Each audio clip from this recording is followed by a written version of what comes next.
ये अब तक जो हम सब लोग इसमें ऐसा कोई नहीं जो न जानता है, सब जाने हुए तो सत्संग रोज सालों से हुआ, लेकिन सत्संग को जो हो रहा है उसे सब जानते हैं।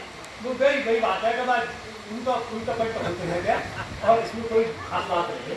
वैसे शास्त्रों में हमने सबको दिया है, आप सब कोई भी व्यक्ति यहाँ ये समझे कि यहाँ जो बोल रहे हैं वे ज्यादा होशियार है, और जो सुनने का है कमजोर है, या माता ये समझने के देखो ये कोई ना सब एक ही नाम में बैठे हुआ है। आप इस बात को पहले तो जानते हैं। कारण ये है, अब हम ज्ञान की चर्चा करें तो हमारी माताएं जो संस्कृत या जो भी भाई हमारे नहीं पढ़े बच्चे लोग वे समझे कि ज्ञान की चर्चा, तुलसीदास ने लिख दिया ज्ञान की पंथ कृपा की धारा भारत। अब कुल मिला के ये है कि ज्ञान की भी चर्चा होती है, भक्ति की भी चर्चा होती है, और कर्म की चर्चा भी होती है, भजनों के द्वारा सबके द्वारा सब जानते हैं। शास्त्रों में भी इसको देखो, सबसे पहले एक ईसावास उपनिषद है, जितने भी उपनिषद है, उपनिषद का मतलब वेदों का अंतिम भाग, और वेद को ही हम आज मानते हैं, इसीलिए इनका जो अंतिम भाग है शुरुआत में कर्मकांड है, बीच में उपासना है और बाद में ज्ञान। तो ईसावास उपनिषद एक इतना बढ़िया उपनिषद है जो सबसे पहले का उपनिषद, उसमें सबसे पहला सूत्र है कि ईसावास इदं सर्वं यत् किंचित जगत्याम जगत् तेन भुंजिता मां हृदय कस्वत वही।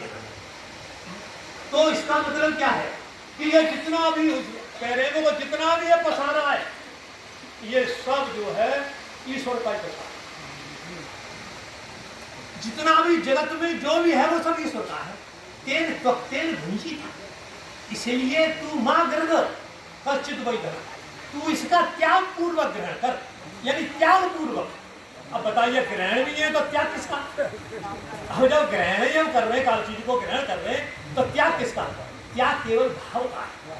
क्या ये मान के ग्रहण कर कि ये सब चीज ईश्वर की, और ये धन किसका है? ये धन किसी का नहीं है, ये मान करके ये सब ईश्वर का है। इसको जान करके तो ईश्वर को इसको ग्रहण कर, तो इसको ग्रहण करके क्या होगा? फिर इसको ग्रहण करके कुर्बन में, दूसरा श्लोक है इसका, कुर्बन में वे कर्माणि जीवी सतम समा एवं तेनान्योथसी न कर्म लिप्यते न, यानी जब तू इस तरह जिएगा तो फिर जो शास्त्रोचित, जो कुर्बन में वे कर्माणि, जितने भी कर्म करने योग्य कर्म है शास्त्रों ने बताए, सब कर्मों को कर, और सब कर्मों को कर, और 100 वर्ष जीने की इच्छा कर। ये भी नहीं है कि हम लाते मत जाने संसार को बंद कर दो, अरे 100 आया तेरा जी 100 वर्ष करो, जितना तेरा जीवन है उतनी प्रसन्नता देती। कुर्बन में वे कर्माणि जीवित से सतम समय एवं तो ना अन्यत्र, और तेरा कोई कर्म ही नहीं है। इस तरह तू अगर कर्म करेगा तो तुझे कर्म बांधेगी नहीं। अब बताइए आप यहाँ सब बैठे, ये बात किसके हृदय नहीं उतरेगी? अरे कर्म तो सब करना चाहते, सब खाना चाहते, अंतर इतना ही तो है, तो उसे त्याग पूर्वक नहीं करते। जैसे ही पैदा कर लिया उसे कहते जी मेरो जागो, यानी उसको त्याग नहीं करना। और ये त्याग की बात क्यों कही है उपनिषद में कि अंत में तुझे त्यागना है, अंत में तो तुझे ये त्यागना है, इसमें कुछ भी नहीं है। इसीलिए तू इस समय से वृत्ति अपनी बना ले कि हमें त्याग करना। अब यो कह रहे साहब तुम बैठे कह रहे हो, तो देखो वैसे तो कुल मिला के जाओ के लिए श्लोक को श्रुति है कि अविद्या आंतरे वर्तमान स्वयं धीरा जाए श्रुति वर्तमान स्वयं धीरा पंडित मन मान जगन निर्माणा पर्यंत मूला इन अंधे नैव नियमाना यथांत, यानी ये जो अविद्या के अंदर तो बैठे हुए, जैसे हम संसार अजय तो भरे हुए, ठीक है ना, संसार को देख भरे हुए हैं, और यहाँ बैठे हम भाषण कर रहे हैं कि अरे साहब ज्ञान एक चीज है, संसार में तो कुछ ना है, ये मिथ्या है और ये सब झूठ है, और यहाँ तो उठे जाके फोन करेंगे संसार में भैंसिया ने तो क्यों है?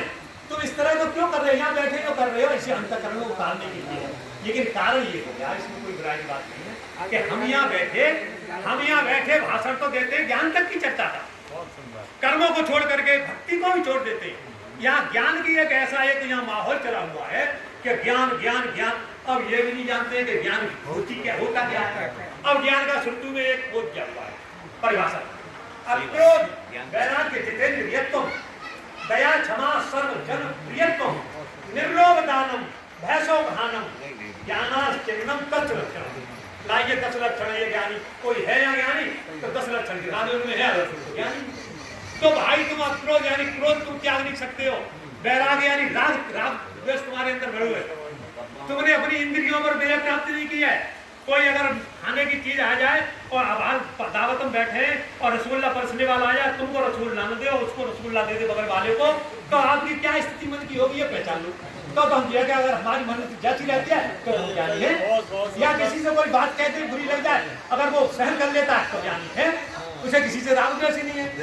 जितेंद्रिय तुम और इंद्रियों पर विजय, क्रोध वैराग्य जितेंद्रिय तुम, दया क्षमा सबर सर्व जन प्रियत्व, यानी दया भी हो और क्षमा भी हो और सब जनों का प्यारा हो, ज्ञानी होगा तो।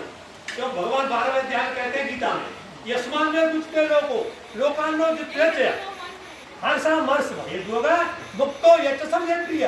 भगवान कह रहे हैं कौन मेरा भक्त है। ये कर्म की चर्चा है, भक्ति की चर्चा है कि भगवान ये कह रहे हैं कि मुझे तो वो प्रिय लगता है कि जो न तो काउ से द्वेष करे और बातें कोई द्वेष करे।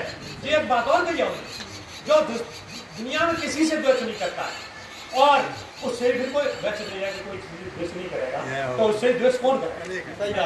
और हर्षामर्ष हर्ष में और दुख में, हर्षामर्ष भय में और उद्योग में एक जैसा, कोई मतलब नहीं। भगवान कहते हैं कि ये मेरे प्रिय है। अब ये भक्त वो ज्ञानी हो जाएगा, बता दिया है। हाँ तो एक तो अगर अब ज्ञान की चर्चा क्या है, ये तो ज्ञान हो गया। भक्त की ये हो गई, यह तो सर्वमान कर्माणी, ये तो सर्वमान कर्माणी मन संन्यास मत पर अनन्य योगे में माध्यायन तो पासते तेसाम समझता व्रत संसार साधराज भगवान नचरात पार्थ है मैया वेशित चेतसा, यानी हे भगवान ये अर्जुन जिसने सब कर्मों में मेरी संन्यास कर दिया, यानी भजन करता है तभी मेरा ही नाम लेकर के करता है और तो ज्यादा क्या है, जो काम करता है मेरा नाम करता है, मैं उसको इस संसार सारा से पा देता हूँ। भक्ति का लक्षण तो ये है, कर्म का लक्षण वो पहले है और ज्ञान का लक्षण तो यही है क्या वैराग्य। इसीलिए भैया सत्ता कर्म विद्वांसो भारत है और विद्वान बना सकता है कीर्षिम लोग समझे। इसलिए विद्वान को भी ऐसी भावना नहीं पैदा करे कि जो ऋषि जान है वो बेचारे और दुखी हो जाए तो इस तरह ना आने और दो लगे रह जाए। इसीलिए विद्वान को भी लगाए चलो और आप भी लगे चलो और कर्म करते रहो और भगवान का नाम जपते रहो, कल्याण होगा निश्चित। यहाँ संसद में आए हो एक जन्म ज्यादा लग जाएगा, ये तो निश्चित होना पड़ेगा।